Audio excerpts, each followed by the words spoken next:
Olá pessoal, muita luz, muita paz a todos. Será, professor, que eu posso viajar no tempo? Será que eu posso voltar no passado e alterar o passado? Né? A física permite que isso aconteça? Bom, então vamos tentar entender isso. Vamos criar um paradoxo temporal, tá? Para que vocês entendam como é complexa essa história de viagem no tempo. Vamos criar um paradoxo temporal. Né? Então vamos supor que eu vou voltar no passado, e eu vou encontrar, né, eu mesmo, né, só que muito mais jovem, vamos supor. Eu com 10 anos de idade, 5 anos de idade. O que aconteceria se eu pegasse um revólver e matasse a mim mesmo?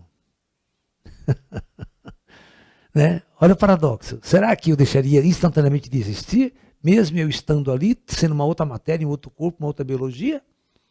Né? Será que essa linha temporal afetaria o futuro e eu não existiria mais no futuro, então eu não poderia voltar no passado? Como é que vocês resolvem esse paradoxo? Fala para mim. Né? Imagine então se eu voltasse no tempo,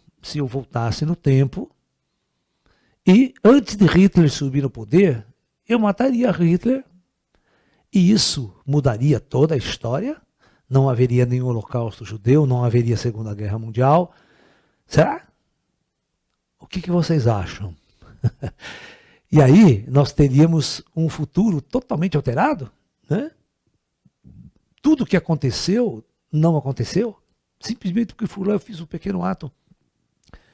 Se é assim, por que os planos superiores, né, os planos espirituais, não fazem isso e já não resolve a ordem do planeta, a ordem evolutiva da história? Né? Então a pergunta é, será, professor, que realmente dá para voltar no tempo? Né? Por exemplo, às vezes uma pequena folha que você apanha de uma árvore pode causar uma onda temporal, né, segundo os físicos, destruir tudo lá no futuro, romper toda a linha do tempo. Tem um filme muito interessante, né?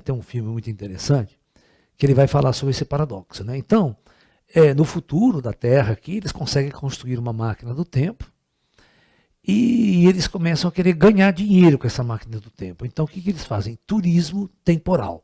O que é um turismo temporal? Ele pegava um grupo de pessoas, né, colocava na máquina e voltava exatamente num determinado momento no passado, lá da Terra, certo? Aonde eles iam observar a luta entre dois animais gigantes, dois dinossauros. Eles voltavam a milhões de anos atrás. Então, tudo era muito calculado, porque eles sabiam exatamente a hora, o momento e o segundo que houver aquela batalha, e aí as pessoas podiam voltar, se posicionar em um determinado lugar, e poderiam assistir tudo isso sem ser afetados, sem afetar absolutamente nada lá atrás. Eles só eram observadores. E tudo ia muito bem, sabe? Tudo ia muito bem. Primeira viagem, segunda viagem, terceira viagem. Era sempre o mesmo filme, como se você simplesmente projetasse o mesmo filme, né? Porque ele sempre voltava naquele mesmo tempo onde tudo iria acontecer. Então já era tudo previsto, todos os passos de tudo que os dinossauros iam dar, a briga que ia dar, então já sabiam de tudo.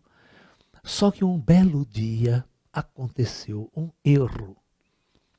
Um dos indivíduos que foi no tempo esmagou uma borboleta grande lá atrás. A borboleta sentou e ele, sem querer, foi lá e pisou na borboleta. Ele matou uma borboleta.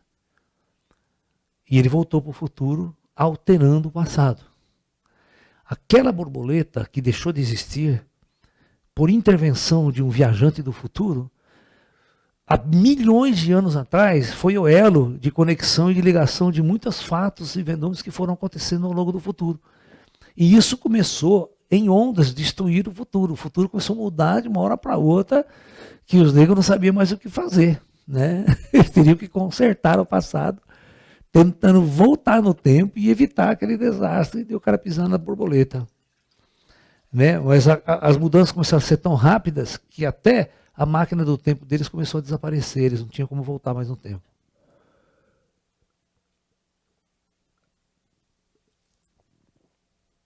mudou toda a ordem evolutiva, o ser humano não evoluiu na Terra. Começou a dar uma encrenca danada, né? Então, e viajar para o futuro? Pô, se viajar para o passado dá esse paradoxo. E para o futuro, será que eu posso viajar? Veja, nós tivemos vários filmes falando sobre isso, de viagem ao futuro. Por exemplo, o próprio Planeta dos Macacos, né? Com Charlton Heston, o primeiro filme, né? Então que ele vai numa nave, né? Ele faz um deslocamento temporal e quando ele retorna para a Terra aqui já tinha passado, né, séculos e séculos, até milhares de anos. E ele descobriu que os macacos evoluíram aqui de uma maneira muito mais sofisticada e o ser humano ficou atrasado, né? Então aí no final você vai ver que ele descobriu que teve uma guerra nuclear, destruiu o planeta, e houve uma diferença de quase 1000 anos, né? Ele fez uma viagem, para ele o tempo passou 5 anos de viagem, mas a hora que ele volta para a Terra que passou milhares de anos. Então é como se ele fizesse uma viagem futurista, uma viagem futura. Existia um seriado na década de 60, que na TV Brasil passa até hoje, e eu sou fã número 1 desse seriado, ele era muito bonito, chamado O Túnel do Tempo, né? Inclusive, os dois atores, né, que são da década de 60, eles estão vivos até hoje. Estão com quase 90 anos deles, mas eles estão vivos até hoje. É muito interessante. Hoje eu estava vendo uma foto dos dois, do Doug e do Phillips, né? E aquele seriado era muito engraçado, porque sempre voltava numa época, né, importante da história e eles praticamente assistiam ou até participavam de alguns fatos da história, né? Mas é aquela velha história, né? Eles não tinham muito essa preocupação de alterar o passado, de mexer com certas coisas, não. Era bastante interessante. Uma vez que eles caíram no Titanic, depois eles caíram na época do cometa Halley. Então eles vão. É uma aula de história através de um filme de aventura, né? Então, existiu muitas pessoas, né, falando dessa viagem no tempo, escrevendo filmes. Tem até, né, o H.G. Wells, né, que é um escritor de ficção científica que escreveu Guerra dos Mundos, né? Ele também escreveu A Máquina do Tempo, né? E tem um filme, né, em cima do texto do H.G. Wells, da Máquina do Tempo, que virou filme, mais moderno ainda, né?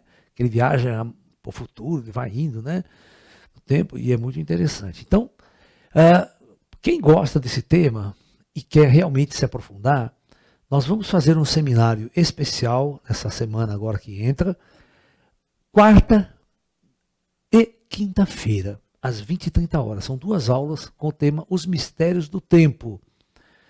Já na quarta-feira, a pergunta será: eu posso viajar no tempo, professor? Posso. E na quinta-feira, eu posso alterar o passado ou eventos futuros? Né? Eu estava assistindo um filme essa semana que chama A Guerra do Amanhã. O tema é a Guerra do Amanhã. Olha como é que funciona o filme. O filme é muito interessante, né, nesse aspecto. Então, o que aconteceu? Lá no futuro, né, você passa no tempo de hoje e tudo, e lá no futuro, há mais ou menos uns 30 anos no futuro, houve uma invasão extraterrestre e os extraterrestres estavam destruindo a humanidade e só restava 500 mil pessoas em todo o planeta que eles estavam tentando combater o ET. Eles estavam perdendo totalmente a guerra para os ETs, para um tipo de seres estranhos que tinham invadido a Terra. E eles conseguiram construir uma máquina do tempo, né, que só conseguia voltar 30 anos no passado. Então eles deslocavam só 30 anos no tempo. Então o que eles fizeram? Eles voltaram 30 anos no passado para poder pegar gente, soldado, e levar para o futuro para combater os ETs no futuro. Né? Mas mesmo assim eles não estavam conseguindo. Então, esse jogo aí de tentar, né, alterar o futuro, voltando para o passado, pegando gente para ir lutar numa guerra no futuro.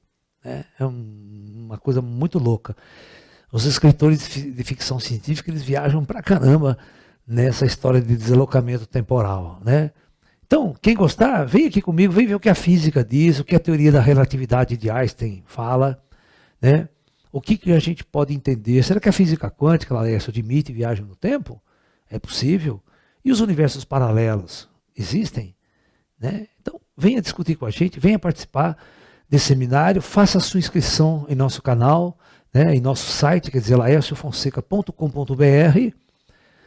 Ajude-nos a compartilhar esses vídeos dessas chamadas e nos ajude também, né, inscrevendo-se em nosso canal no YouTube, para que a gente possa, vamos ver se até o final deste ano aqui a gente consegue chegar a 1 milhão de inscritos. Nós já passamos de 400 mil e a gente está muito feliz que a espiritualidade ela está ganhando esse terreno dentro da internet, para que a gente possa fazer um trabalho honesto, um trabalho assim de alto nível, né, para divulgar a espiritualidade e tudo que cerca os mistérios da alma e do espírito humano, ok? Então é isso.